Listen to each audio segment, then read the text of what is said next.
Ronan Halwick was the quiet teenager everyone overlooked, and Kendra Halwick was the unsuspecting mother who trusted him completely. Little did they know, beneath their very home lay a horrifying secret that would shatter their lives and shake the entire town of Ellory Falls to its core. Ellory Falls was a small town nestled between rolling hills and dense woods, a place where the rhythm of life moved slowly and predictably. People who lived there took comfort in the familiar faces they saw every day and the routines that shaped their lives. Neighbors greeted one another on morning walks, children played in the streets until dusk, and everyone looked out for one another. It was the kind of town where everyone believed they knew what was going on. Or at least they thought they did. Among the modest homes lining the quiet streets was the Halwick residence, a simple white house with a picket fence and a small garden in the front yard. The house had been in the family for years, and Kendra Halwick, a single mother in her late 30s, did her best to keep the home warm and welcoming for her two sons. She worked long hours as a receptionist at the town's small medical clinic, and often came home tired but determined to provide a good life for her boys. Her younger son, Leo, was a cheerful 10-year-old who loved soccer and cartoons. But her older son, Ronan, was different. At 17, Ronan was quiet, almost withdrawn, and kept to himself more than most teenagers his age. He wasn't involved in school clubs, didn't have many friends, and rarely participated in family activities. Kendra often worried about him, but told herself that some teens simply needed space to grow on their own. Ronan's school records showed no trouble. No fights, no suspensions, just good grades and an average attendance record. Teachers described him as polite but distant. He seemed uninterested in socializing and spent most breaks alone, reading or listening to music. The few neighbors who interacted with him found him polite but reserved. He rarely smiled, and there was an air of mystery about him that made people uneasy, though no one could say exactly why. Despite Ronan's cold demeanor, Kendra tried to maintain a positive relationship with him. She knew being a single mother was hard, and she didn't want to push him away by prying too much. Ronan insisted he needed his privacy, and Kendra respected that, unaware of what shadows lurked beneath the surface. In the backyard, something unusual was happening. Over the past year, Ronan had taken to spending hours digging in one corner of the yard. At first, Kendra thought he might be planting a garden or working on a school project, but the hole grew deeper and wider with each passing day, sometimes even late into the night when everyone else was asleep. Neighbors began to notice too. Mrs. Caldwell, an elderly widow living next door, often commented on the strange odor coming from the Halwick property. It was faint but persistent, a musty, earthy smell that sometimes smelled metallic. When she mentioned it to other neighbors, they shrugged it off as nothing serious, just old pipes or damp soil. No one suspected what Ronan was really doing. The hole was not a garden or a typical teenage hobby. It was a carefully concealed entrance to a hidden space beneath the house. Ronan had spent months secretly creating a crawlspace under the basement floor, a dark and silent refuge where he could escape the world and hide things no one was meant to find. Ronan's room upstairs was just as unremarkable as his behavior. The walls were bare, except for a few posters of classical art and anatomical sketches. His desk was cluttered with notebooks filled with strange drawings, notes, and detailed observations that hinted at a mind far beyond his years. Dark, methodical, and deeply disturbed. Kendra often found herself wondering what went on inside Ronan's head. She remembered the time she found him staring blankly at a wall for hours, as if lost in thought or trapped in a private nightmare. She chalked it up to typical teenage moodiness, but sometimes felt a creeping unease she couldn't explain. Despite all this, the town of Ellory Falls carried on, unaware that beneath the surface of one of its own homes, a horrifying secret was taking shape. The missing teenagers reported across the county had no connection to the Halwicks as far as anyone knew. Life in the quiet town remained unchanged on the outside. But inside the Halwick house, Ronan was carefully weaving a darkness that would soon unravel the fragile peace of Ellory Falls forever. And in this peaceful town, where everyone thought they knew their neighbours, the real mystery was just beginning.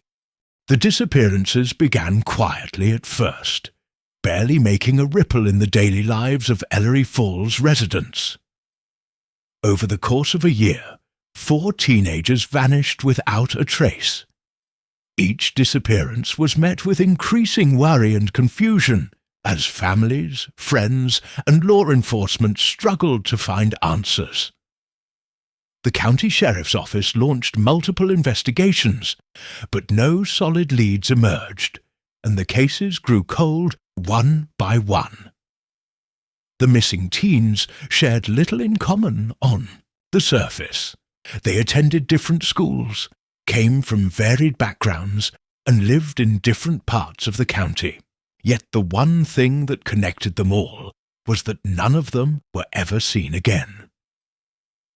Posters of their faces were plastered across every store window, gas station, and community board, their smiles frozen in time, their names repeated in news, reports, and community meetings.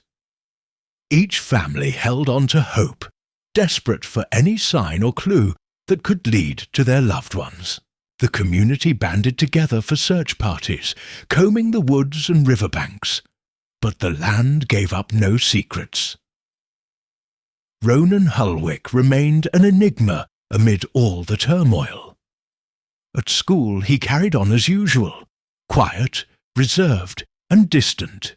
He didn't seem to react to the news like other students, showing no visible signs of distress or curiosity. His classmates whispered about him, some even casting suspicious glances, but no one dared to approach him directly. Ronan's silence became an unsettling presence, as if he was holding something back, watching the chaos from a distance. At home, Ronan's routine never changed. He returned from school, ate his dinner without much conversation, and then retreated to the basement.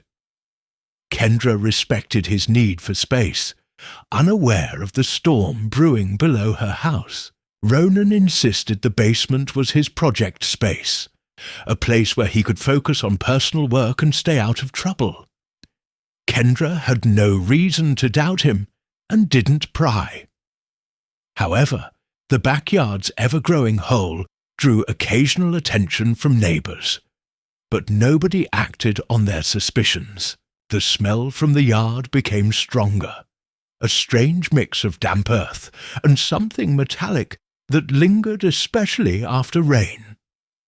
Kendra dismissed the odour as a plumbing issue, or perhaps an animal trapped somewhere beneath the ground.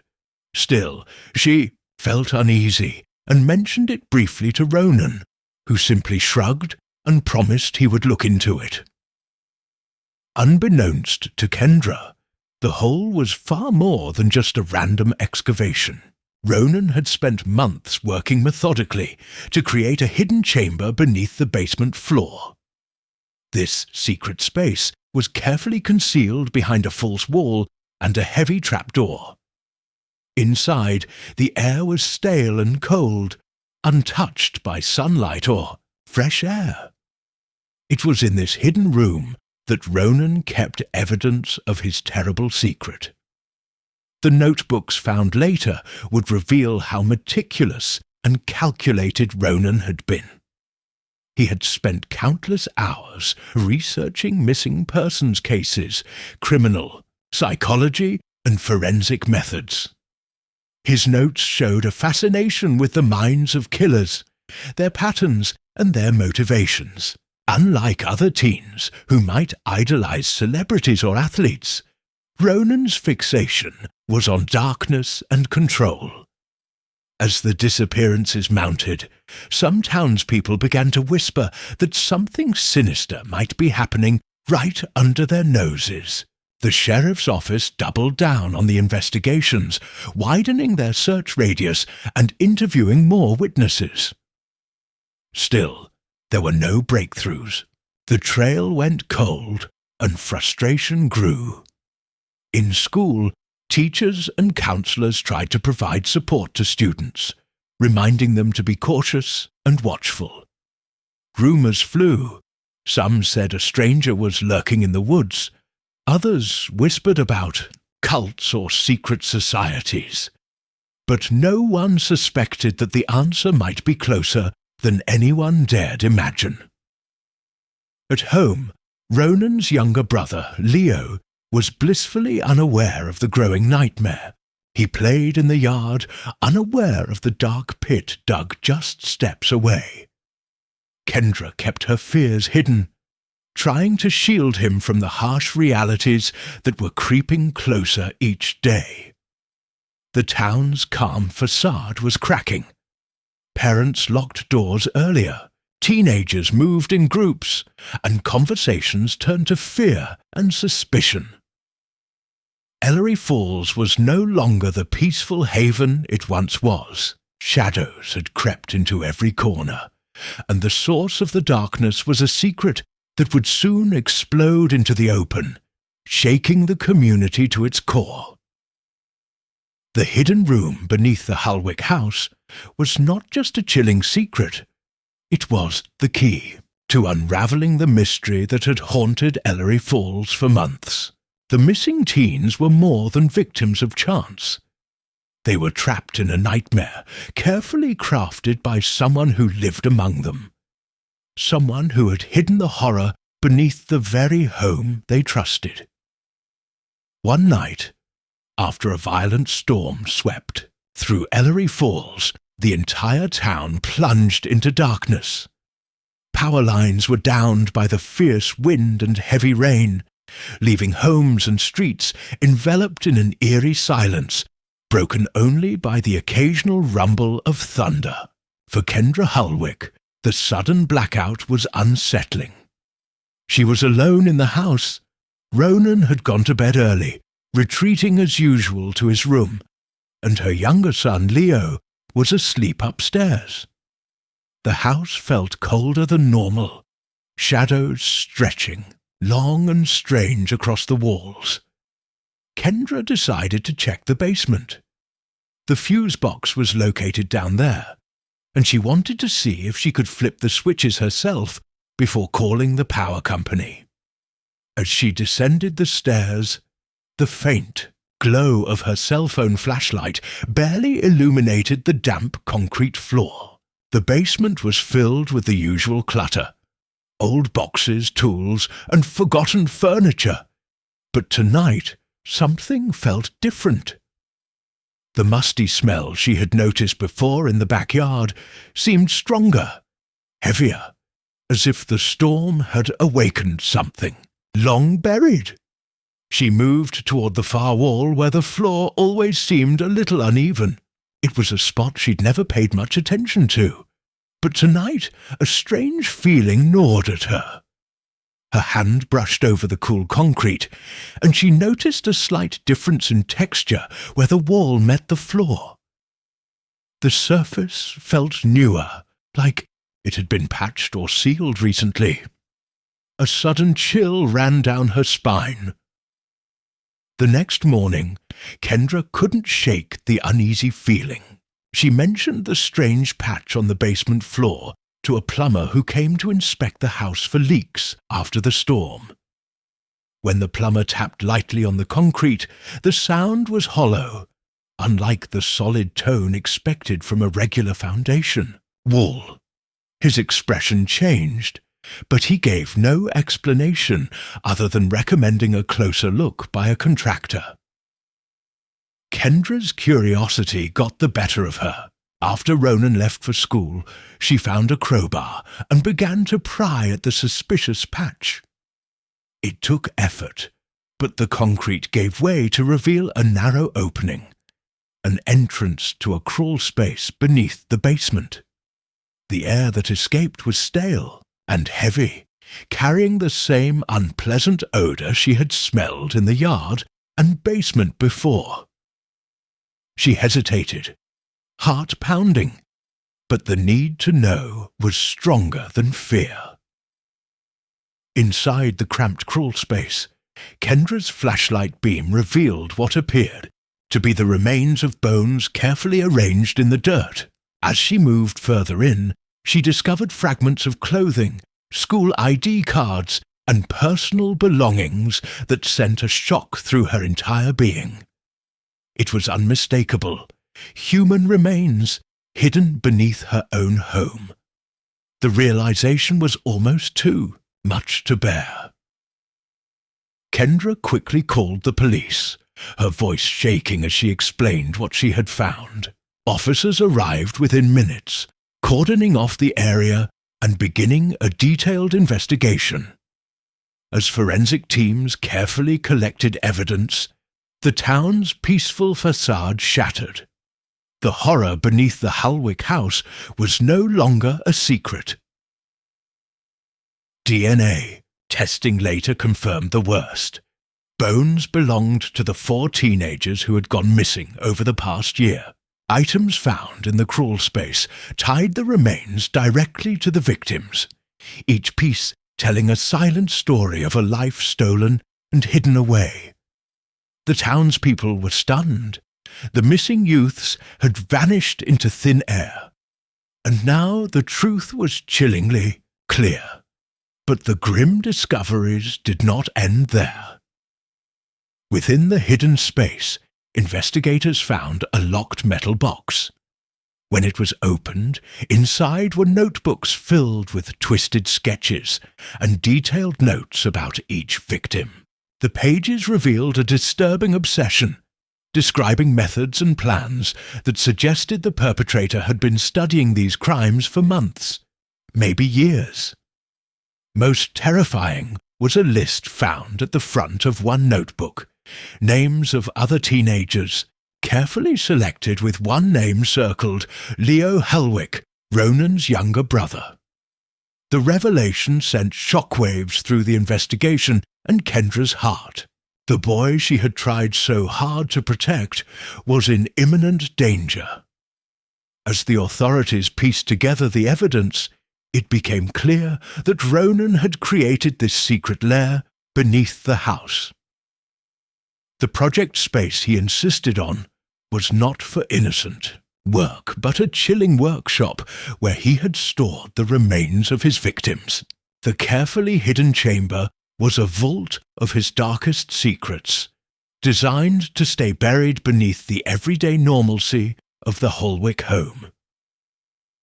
The discovery forced the town to confront the unimaginable. The terror was not lurking in some distant forest or mysterious stranger, but beneath their very feet, behind the walls they trusted. And Ronan Halwick, the quiet teen who blended into the shadows of Ellory Falls, was at the centre of it all. The night of the blackout had unknowingly unveiled a nightmare. The storm had exposed a secret that no one wanted to believe, but that would haunt Ellory Falls forever. Kendra's discovery was just the beginning of a journey into the depths of a chilling darkness hidden beneath the surface of an ordinary town. Behind the false wall and hidden beneath the basement floor, the crawlspace was a grim chamber filled with the remnants of a nightmare. As investigators entered the narrow space, the air was thick with an unbearable silence, broken only by the soft rustling of their movements and the distant hum of forensic equipment. The cold, damp earth beneath their feet was littered with human bones, some carefully arranged as if displayed, others scattered like forgotten relics. The detectives worked methodically, photographing and documenting every detail. The bones were fragmented in places, but enough remained intact to confirm the presence of 4 separate individuals. Alongside the skeletal remains, personal items lay partially buried in the dirt. Frayed clothing, worn-out shoes, and a torn school identification badge that had belonged to one of the missing teenagers. These tangible pieces of evidence connected the silent bones to the faces and names that had haunted the town for so long. Careful forensic analysis revealed that the victims had all disappeared within months of one another. The timelines matched the missing persons reports perfectly, confirming what everyone feared. These 4 teenagers were the missing youths of Ellory Falls. The discovery shattered the community, turning fear into mourning and suspicion into outrage. Inside, the crawlspace, tucked away in the darkest corner, stood a locked metal box. The officers pried it open with trembling hands, revealing a collection of notebooks and papers that would prove even more disturbing than the bones themselves. The pages inside were filled with detailed sketches, some anatomical, some grotesque, paired with notes written in neat but chilling handwriting. Each notebook seemed to be a twisted journal, cataloguing the work of the person who had constructed this grim sanctuary. There were descriptions of the victims, their habits, fears, and weaknesses written with cold detachment.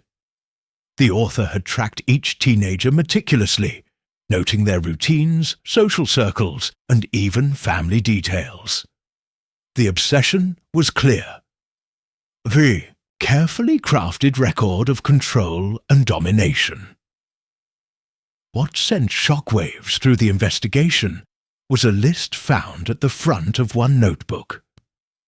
It contained names, some crossed out, others circled ominously.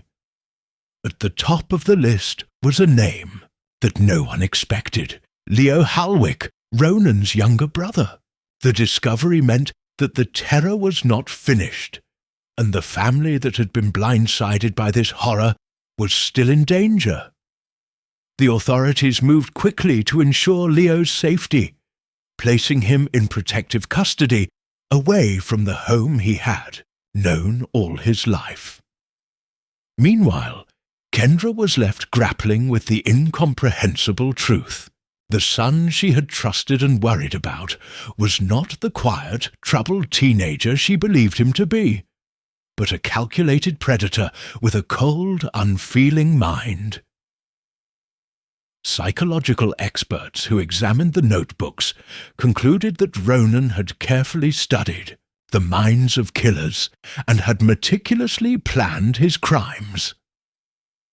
The crawlspace was a grotesque workshop where he not only hid his victims, but also nurtured his dark obsession. It was a secret world where control, power, and terror were kept locked away from the light of day. The town of Ellory Falls struggled to come to terms with what had been uncovered. The small community that had prided itself on safety and neighborliness was forced to confront a new reality: that evil can hide in the most unexpected places. The discovery of the hidden room beneath the Halwick house was a stark reminder that appearances could be deceiving, and sometimes the greatest dangers lie closest to home. As news spread, the media descended on Ellory Falls, capturing every reaction, every tear, and every moment of disbelief. The once quiet neighbourhood was now a scene of tragedy and investigation, with neighbours questioning what they might have missed. Some wondered how a teenage boy could hide such a monstrous secret right beneath their noses. The crawlspace beneath. The basement became a sealed crime scene, a chilling monument to lives lost and horrors hidden. The bones and notebooks were evidence of a dark chapter in Ellory Falls's history, a grim reminder of the thin line between normalcy and nightmare. For Kendra, the discovery was both a breaking point and a painful beginning. She faced the unimaginable truth of her son's actions and the reality that her family's life would never be the same. The house that once held memories and hope was now a prison of secrets and sorrow. And while the town mourned, the story of the hidden room and the remains inside became a lasting symbol of the darkness that can lurk beneath even the most ordinary places. A horror that no one expected, but that changed everything forever. After the chilling discoveries beneath the Halwick house, the investigation took a sharp and urgent turn. Authorities intensified their efforts to piece together the full extent of Ronan's actions and uncover any remaining secrets he had left behind. The entire community of Ellory Falls was gripped by fear and disbelief, struggling to understand how one of their own could orchestrate such horror right under their noses. The detectives reviewed every detail of Ronan's life, searching for clues that might explain the depth of his darkness. They examined his digital footprints, his school records, and his personal relationships. It became clear that Ronan had lived a double life, hiding behind a facade of normalcy while nurturing a growing obsession with control and violence. Online searches revealed a disturbing fascination with criminal psychology, violent crimes, and methods of concealment. Despite the mounting evidence, what puzzled investigators most was Ronan's ability to evade suspicion for so long. He had been meticulous in covering his tracks, choosing victims carefully and hiding the evidence beneath the very home where he lived. The secret chamber in the basement was the centerpiece of his plan, a hidden vault that preserved his dark deeds from discovery. As the investigation deepened, law enforcement officials worked to understand Ronan's motives. Psychologists suggested that he may have suffered from severe emotional disturbances and social isolation. His notebooks indicated a desire for power and control over others, possibly as a response to feelings of helplessness or anger. Yet, no single explanation fully accounted for the cold precision with which he carried out his crimes. The community struggled to come to terms with the betrayal and horror. Families whose children had gone missing finally received closure, but the grief remained raw and overwhelming. The town held vigils and memorials, honouring the lost teenagers and expressing solidarity against the darkness that had invaded their lives. Kendra Halwick's world was shattered beyond repair. The woman who had once held hope for her family now faced the unimaginable reality that her son was a murderer. She grappled with feelings of guilt, confusion, and heartbreak, questioning how she could have missed the signs. Friends and neighbours struggled to support her, but the weight of the truth was isolating. Meanwhile, Ronan was taken into custody, charged with multiple counts of murder and concealment of bodies. The courtroom became a battleground for the community's anguish, and desire for justice. Throughout the trial, Ronan remained detached, his expression unreadable, as the details of his crimes were laid bare. Expert witnesses testified about his psychological state, describing a mind consumed by darkness and detached from empathy. In a shocking twist during the trial, new evidence emerged. A hidden journal not found in the basement, but buried in the woods nearby. This journal contained cryptic writings that hinted at possible accomplices or others who might have been involved or influenced by Ronan.